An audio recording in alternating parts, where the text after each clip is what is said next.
नमस्कार, मी कीर्ती गायकवाड. स्वागत आहे आपलं आय न्यूज 28 मध्ये. चला तर मग जाणून घेऊयात महाराष्ट्रातल्या ताज्या घडामोडी. खापा येथील बँक ऑफ बडोदा येथे ग्राहक सभा संपन्न.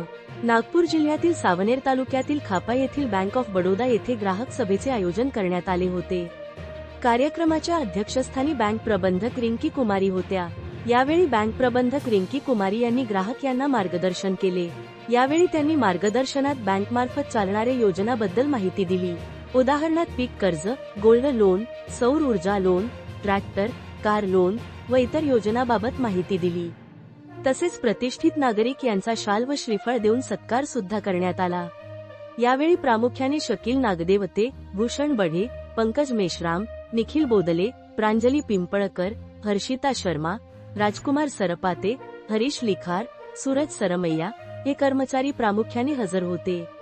तर सादिक वाघाडे, प्रीतम वारोतकर, तुलाराम चौधरी, धनराज केवटे, प्यारू शेख, उत्तम पिपरेवार, रवींद्र काकडे, शंकर चौरेवार, निलेश पराते, मीना मोगरे, रमेश आष्टणकर, चंद्रभान गाडीगोने, अतुल सरिले, वैभव गोडबोले, हर्षल पलांदूरकर तसेच खापा व परिसरातील नागरिक मोठ्या संख्येने उपस्थित होते. सावनेर तालुका प्रतिनिधी पुरुषोत्तम नागपूरकरची रिपोर्ट.